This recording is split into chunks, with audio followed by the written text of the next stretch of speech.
Sada je vreme da ponovo pričamo o izdvajanju semena iz naše bašte. Na red je došla velika grupa biljaka, u pitanju su tikvenjače. I to je ujedno i najčešće pitanje na platformi. Kada treba odvojiti semenski plod za tikvicu, tikvu, dinju, lubenicu, lufu i krastavce. I u ovoj epizodi ću vam pričati o tome kada ćete izdvojiti semenske, odnosno materinske biljke, kako ćete se ophoditi prema njima i na koji način treba izdvojiti njihovo seme.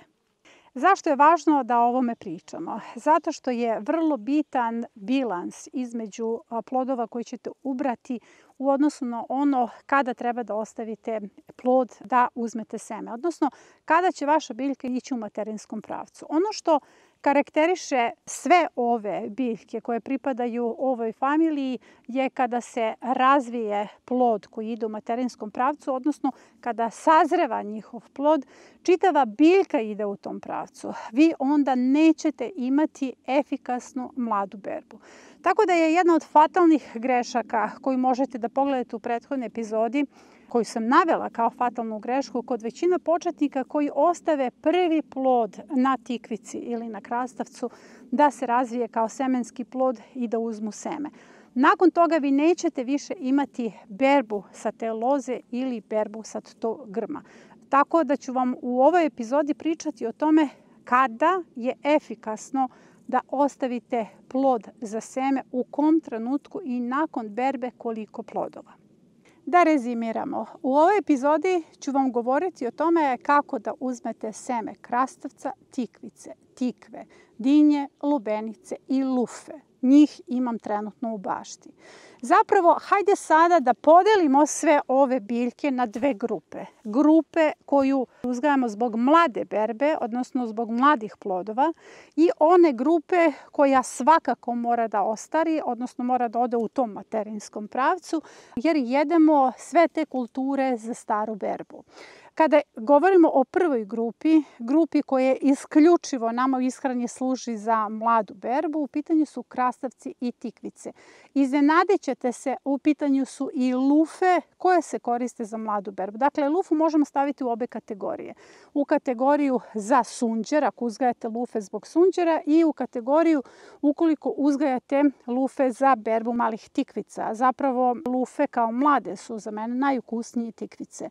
Druga grupa su one biljke kod kojih ne morate da vodite računa i tu je bitno samo da znate tehniku uzimanja semena, zato što se one svakako beru kao zrele. Dakle, svakako vam je lubenica materinska biljka jer je berete zrelu. Dinja je materinska biljka jer je berete isključivo zrelu. To se jednako odnosi i na tikve i na lufe koje ćete brati kao sunđer. Sada kada ste naučili da postoje dve grupe ovih biljaka, naravno ja se obraćam početnicima koji prvi put to uzgajaju, vi koji ste iskusni baštovani znate da postoje dve grupe biljaka u okviru samih tikvenjača. Ono što je karakteristično za sve tikvenjače jeste da se jako mnogo ukrštaju u okviru svoje vrste. Tikvice će se kompletno ukrstiti. Ako imate recimo 2 ili 3 sorte krastavaca u bašti, one će se svakako ukrstiti. Postoje sistemi kako ćete ih odvojiti nekakvim barijerama, ali generalno morate da znate da se oni ukrštaju. I jako je važno da znate, ako želite da sačuvate čisto seme, baš te tikvice koje želite da jedete ili tikve, ili recimo krastavca, morate da naučite tehniku ručnog oprašivanja. Iako vam se čini kao napornim ta tehnika ručnog oprašivanja, potrebno je da oprašite samo jedan plod od koga ćete dobiti seme. Pa recimo, ako je ovo plod, ja sam donela odluku da ovaj plod bude materinski plod u kome će se razvijeti seme čiste sorte, ja ću onda uzeti ovaj muški cvet i oprašit ću ovaj ženski cvet i onda ću ovaj ženski cvet samo ovako lagano da zatvorim nekom malom gumicom, možete selotejp da upotrebite, da ne bi slučajno neka pčelica ponovo ušla. Ova tehnika hand oprašivanja za čisto seme se primenjuje za sve tikvenjače. Ja sam samo pokazala na krastavcima, zato što na kanalu imate ručno oprašivanje tikvice, to možete da vidite, ali za čist plod, čisto seme, potrebno je da ručno oprašite i krastavac. Kada su u pitanju lubenice, dinje, tikve i lufa koju uzgajate kao sunđer, dakle zrela lufa, tada nije potrebno da znate trenutak izdvajanja materinskog ploda. Zato što svakako ti plodovi su materinske biljke. Dovoljno je da dopustite da vam lubenica potpuno sazri, tikva potpuno sazri, kao i dinja, lufa bude tvrda i unutra već možete da napepate sunđer, tada je njihovo seme ujedno i zrelo. Ali hajde sada da vidimo kada su u pitanju tikvice i kada je u pitanju krastavac, jer od njih dobijamo mlade plodove, kada je vreme da odvojimo materinske biljke, jer kao što sam rekla na početku, onog trenutka kada vi odvojite materinsku biljku, nećete više imati plodove na toj biljci ili na toj lozi, jako je važno da imate i berbu i seme.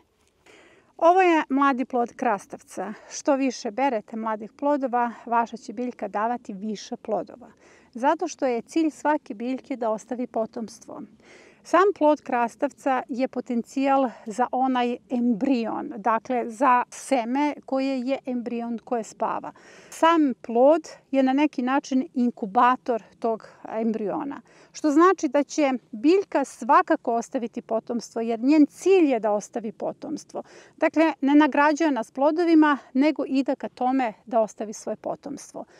Ukoliko ne berete redovno krastavce, oni će odmah otići u materinskom pravcu, što znači da se ovakvi krastavci koje imam na ovoj lozi obavezno beru, jer to je njihov potencijal za mladu berbu. Ako ih ostavim još 3 ili 4 dana, oni će preći u materinskom pravcu. To je još jedna od grešaka koju pravite, ali je jako bitno da znate kada ćete ostaviti ovde plodove za seme.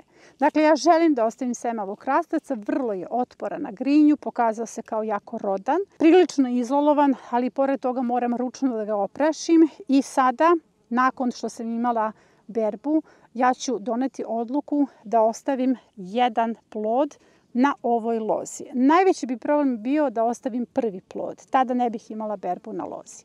Ali kada sa jedne loze, dakle mislim na jednu biljku, imate nekoliko berbi. Dakle, ja sam sa jedne biljke skinula 10 plodova i za sve vas kojima je potrebno možda i neko adekvatno vreme, a ne samo berba, krajem jula, početkom avgusta, najkasnije do kraja prve dekade avgusta, jako je bitno da ostavite jedan plod koji će ići u materinskom pravcu.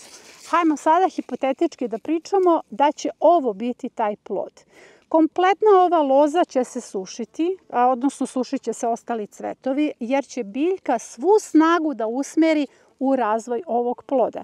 Ja neću imati berbu, možda ću imati još jedan krastavac koji je uspeo da se opraši, ali biljka povlači kompletnu hranu za ovaj plod. Ja sam tada obezbedila ovoj biljci da ide u materinskom pravcu. Biljka koja razvija plod za seme crpi hranu i od ostalih biljaka i često se desi da sve ove biljke koje se nalaze na mreži uspore sa svojim rastom. Da se to ne bi desilo, potrebno je lozu koja na semi ima semenski plod obilno zalivati i obilno hraniti. Ali je takođe važno da taj plod negujete, čuvate i da znate da sa te biljke više nećete imati nikakvu berbu.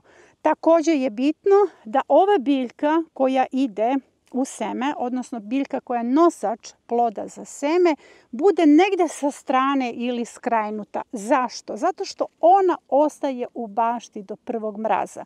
Nemojte da pravite grešku, da skinete plod krastavca kada požuti, kada je onako baš krupan.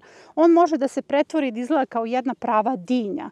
On nije zreo za seme, jer najviše lažiranja imamo kod krastavca. Plod krastavca na lozi mora ostati do prvog mraza, čak da prvi mraz pređe preko njega. Onda uzmete taj plod, držite ga nekih 10 dana na sobnoj temperaturi da povuče sokove. Nakon toga se radi tehnika fermentacije, o tome ću nešto kasnije da pričam. Dakle, najvažnija stvar da ova materinska biljka bude negde sa strane, da mi ne smeta za dalju smenu kultura, jer ja ću iz ovih krastavaca sada da posejem grašak, on će završiti svoju vegetaciju, a ova biljka će nesmetano ostati na lozi, odnosno na mreži, do prvog mraza.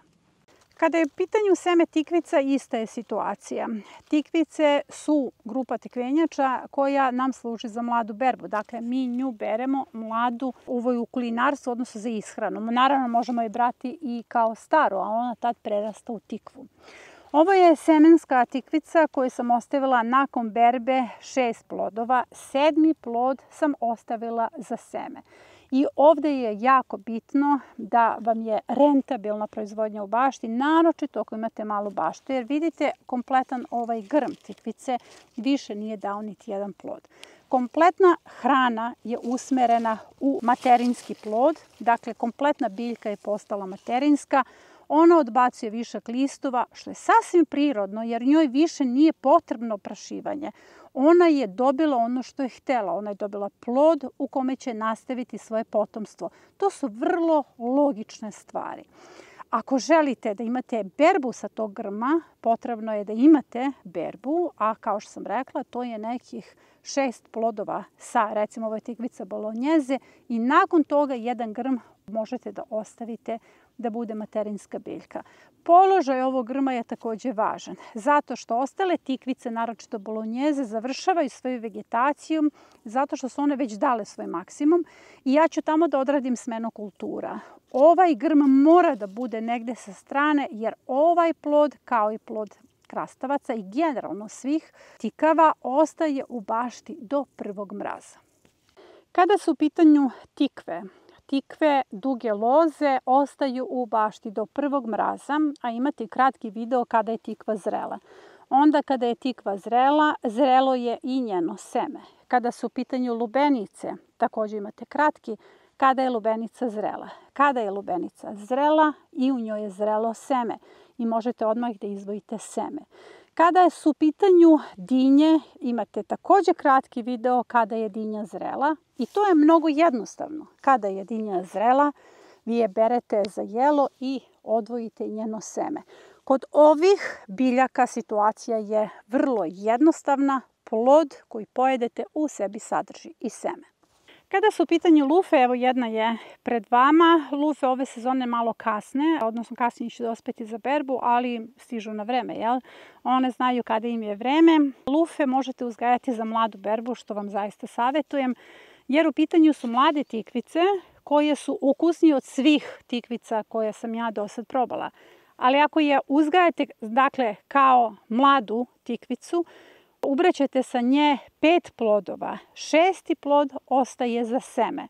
Jer ono što je karakteristično za nju da ta zrelost, to stvaranje sunđera zaista dugo traje i nekada napravite sunđer, a seme u samoj lufi nije zrelo. I tu nastaje problem. Znači, seme lufe, odnosno lufa za seme mora ostati do prvog mraza, pa čak i nekoliko dana nakon prvog mraza na samoj mreži.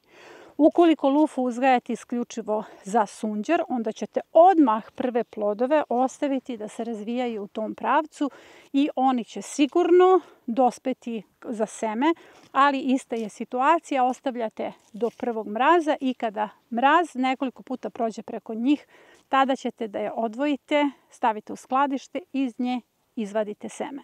Kada su u pitanju tikvenjače, imamo 2 tehnike izdvajanja semena. Za sve vas koji ste na platformi postoje lekcija 8 koji se bavi semenarstvom, a za sve vas koji niste na našoj platformi imate na YouTube kanalu jako mnogo epizoda koji se bave semenarstvom. Ali je jako važno i da ponavljam, da vas vraćam na nekakve izvore ili da vas upućujem na informacije na našem kanalu, jer naš kanal je opširen, imam jako mnogo video materijala. Samo je potrebno da znate da je sve ovo o čemu govorim već snimljeno.